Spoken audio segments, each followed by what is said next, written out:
Bonjour à tous. Alors là, c'est un point méthodo que je vais vous faire par rapport à l'activité qu'on a faite pour gagner du temps. Alors même si vous êtes sur tablette et moi sur PC, ça change pas grand-chose à la façon de faire. Ici, je vais vous partager ce fichier-là. Vous y aurez accès. Vous pourrez essayer de piger un peu ce que j'ai fait.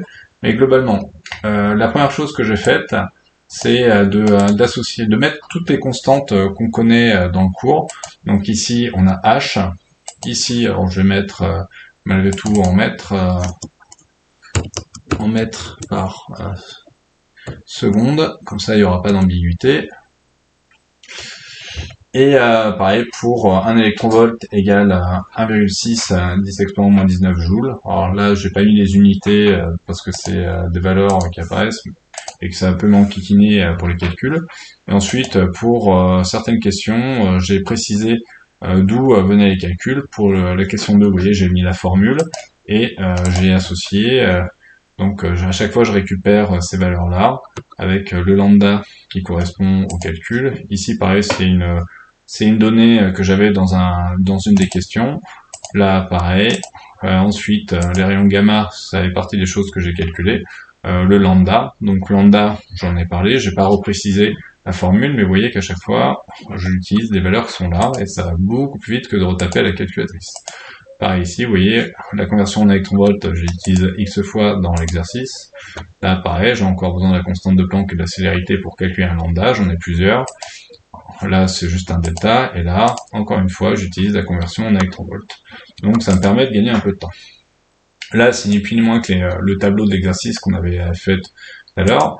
Alors, là, vous voyez que j'utilise la conversion de nanomètre en mètre, la constante de Planck et la célérité. Ce qui est intéressant, à mon niveau, aussi, peut-être que vous ne connaissez pas ça, mais si vous mettez le petit symbole dollar devant B ou le chiffre d'une ligne, mais en fait ça permet, lorsque vous glissez pour copier une formule, et bien en fait ça évite de tout décaler dans Excel. Donc là vous voyez ici ma formule elle reste stable, c'est-à-dire que c'est tout le temps A2 qui est sélectionné et B2 qui est sélectionné, ainsi que C5. Si je ne mets pas ces petits dollars, en fait ça marche pas. Là je vais pas repréciser, mais bon, vous retrouverez une des valeurs que j'ai utilisées dans un exercice. J'aurais pu mettre la question, mais je pense que vous n'aurez pas de mal à la retrouver. Et j'ai fait pareil ici, vous voyez, moi j'ai fait les calculs, à chaque fois j'ai besoin de la conversion en électronvolt, donc j'ai stabilisé la valeur avec en mettant des dollars, ici, dans la formule, ça permettait de faire juste un glissé. Là pareil, c'est un lambda, vous voyez que j'ai X fois la formule, ça me permet de stabiliser, et systématiquement, j'ai mon A2 et mon B2 qui sont conservés. Là, on a également alors moi je suis parti, j'ai pas pris les valeurs des diagrammes, j'ai fait les calculs parce que ça me permettait aussi de vous montrer.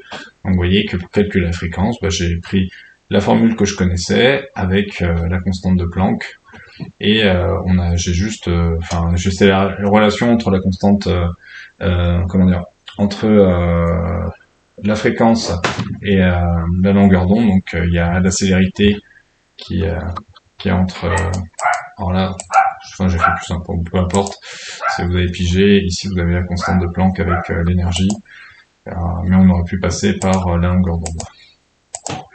Hop, et ici le rapport, donc vous voyez, là il n'y a pas besoin des dollars parce que pour chaque ligne j'ai une valeur qui est associée dans deux situations différentes, donc ça pose pas de problème quand je fais lycée. Et on a bien la constante de Planck qui apparaît à chaque fois.